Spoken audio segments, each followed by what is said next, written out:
You see, the truth of the matter is all of us, we view ourselves through rose-colored eyeglasses. We live in denial when we talk about our weaknesses. And in fact, there's no temperament that is not stubborn.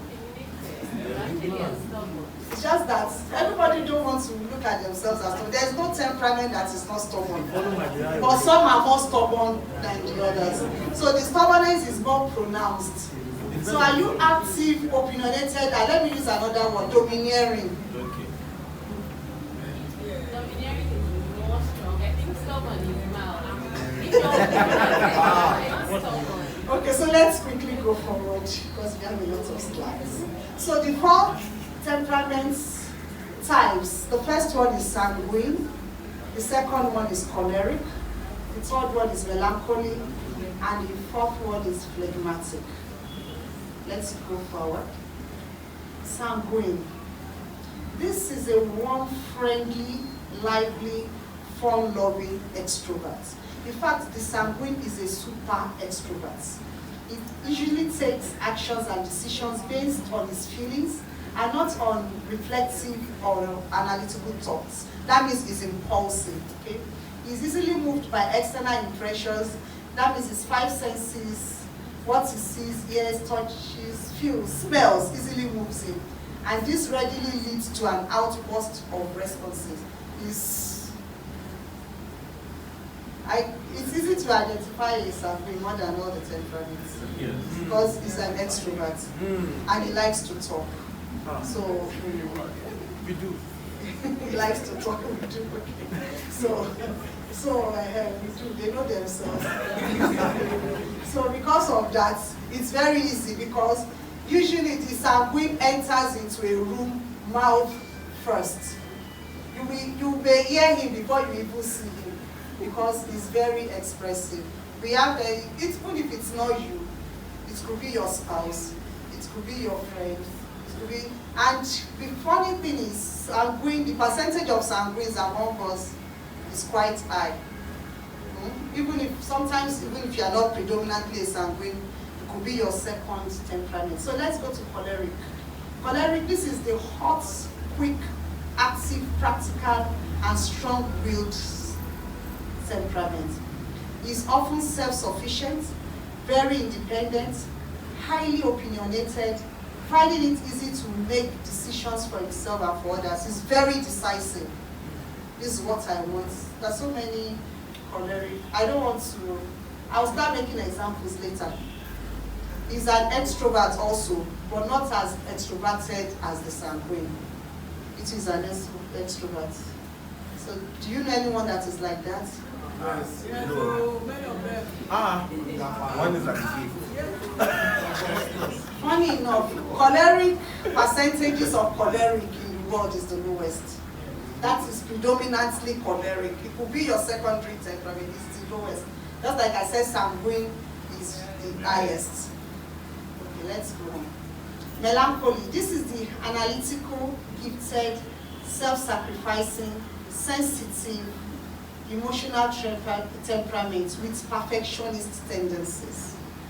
If you are a perfectionist by nature, most likely if you are not predominantly a melancholy, you will have it as your secondary temperament. If you want everything to be perfectly done, all the T's crossed and all the I's dotted, okay? So by nature, he's an introvert. He's giving over to a variety of moods. When he's in high spirits, he tends to be more extroverted and ecstatic. But when he's in low spirits, he can be withdrawn and gloomy. Well, even though he's an introvert, he's a very emotional person.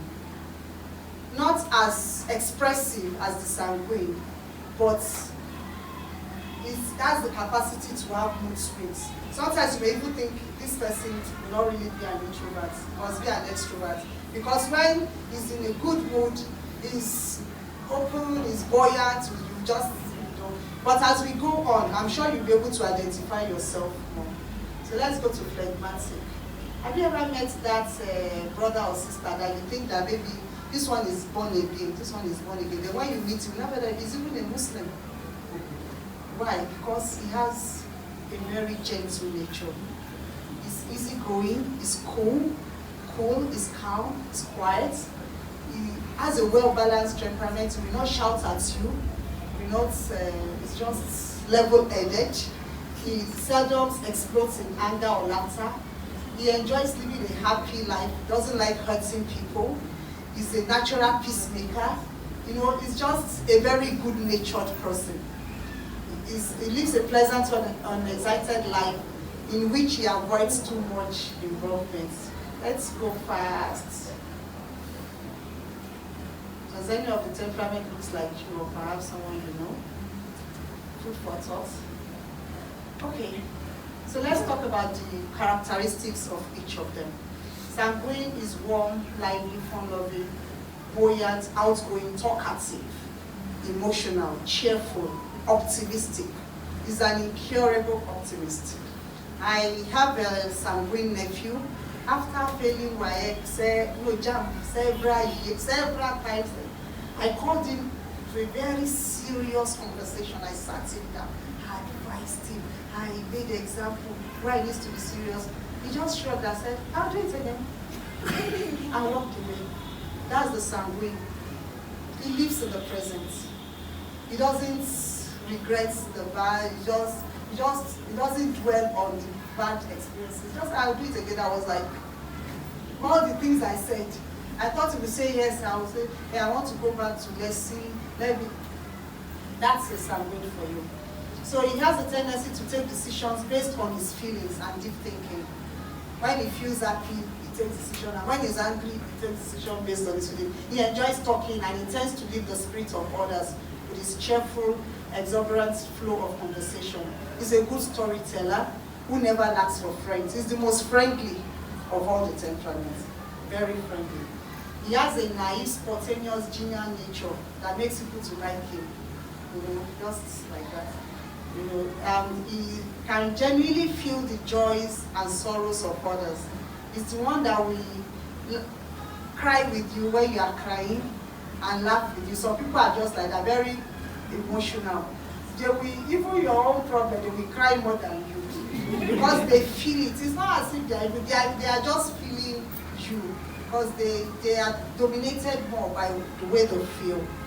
So we have a lot to talk about. So well, he's likely to forget his appointments. That's everything has the flip side of it.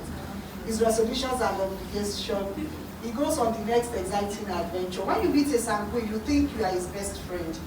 Because when he's talking to you, we look at your face, we converse with you. Then the moment our brother comes along, he's doing the same thing. The moment he also comes along, he's doing the same thing. So, because that is just his friendly nature. So he's a good storyteller, and he can be dramatic in his storytelling. And it makes people like him. He's likable because he's not he's very expressive. And most of the time, sanguines are givers. They are not tight-fisted. Unless it's another temperament that is secondary temperament. I mean, most of the time, is the one that you say, I like your earrings, so just remove it and give it to me and that's all. So he's never at loss for words, though he often speaks without thinking.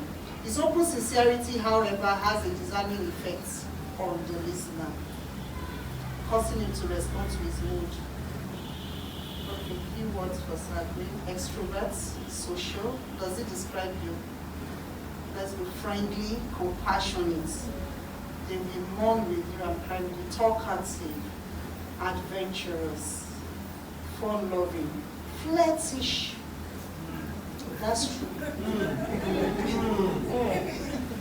The sanguine is out of all the temperaments, really, is the most likely, except his balance with another. You know, we all have secondary temperaments. He's the most likely to flirt because he's moved by what he sees, what he feels, what he hears, what he, touches. So he's or she. Okay, what's he or she? Okay, so when I say he, it's also she. I'm also talking of. But it will be longer if I say what's he or she. what he or she, so let's use he, or we should change to she. He is fine. So he's very emotional. He's very emotional. He loves with his heart. It's just like that. That's just, and when he's angry like that too. His greatest problem is indiscipline. We'll go to the weaknesses later. I will not talk much about that now. So choleric, this is the hot, quick, active, practical, and strong-willed extrovert. It tends to be self-sufficient, decisive, very independent, highly opinionated, finding it easy to make decisions for himself as well as for others. He thrives on activity. If you have a choleric boss, there's always one activity or the other, no resting moments. He thrives on activity, he does not need to be stimulated by others, he stimulates other people, and he's a natural born leader. He takes the lead. If we have a problem now, we say, maybe this road is bad. Other temperaments, they say, let's look for who we do it. Choleric will lead the road, okay? He's practical and can make practical, sound, and instant decisions or plan worthwhile long projects. He does not cave under pressure. He does not change his mind because of others. He takes a definite stand on issues and can be found crusading against social injustice or bad situations. For me, the late Gani Fayemi was a choleric. It will take a choleric to be jailed, to go to Okuta panel and be crying over Delegiwa as if it's his mother's firstborn. So I want to say some other things about the choleric. The choleric is, like I told us, is a natural born leader. He's very practical. He's, but out of all the temperaments, he's the least emotionally developed. To the extent that if he's not well trained, you will describe him as being cruel. When they talk of milk, the sanguine has a strong milk of kindness. Choleric children, maybe by the time he's 12 years, he'll stop crying. Even if they are mourning and everybody is crying, they know that they don't want to cry, but they are not emotionally, they can't feel the emotions the way the sanguine and the melancholy will feel. Do we have choleric among us? One is at the gate. One is at the gate. That's why it's at the gate. All right, let's go on. So look at the choleric. He's angry. Yeah, he has a temper. He's prone to he's temperamental. So he's an extrovert, but not as extroverted as me. He's stubborn. He's decisive. He takes decisions sharp. Doesn't delay, no procrastination. He's unemotional. He's domineering. He's optimistic. When others have given up, he will not give up. And they succeed in life, not because they are more, they have a better idea, but because they don't give up. They don't give up. Go beside you if a choleric is interested in marrying you. You will go to the village to meet your great grandmother. He will push all the, but he will go for you because they can be very determined. But he's self-sufficient, he's highly opinionated, and he could be harsh and hot-tempered. Okay, melancholy, number 3. Melancholy is the richest of all temperaments in the sense that, on the average, melancholies generally, most of the time, or people that have melancholy temperament generally have a high IQ in school.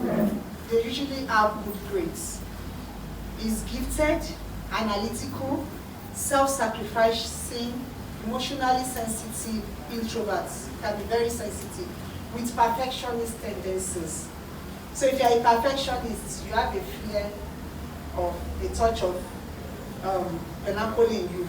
He's a faithful friend, but unlike the sanguine, he does not make friends easily. But when he considers you his friend, one of the reasons I know melancholy, if I say, how many friends do you have? You say, 1, 2,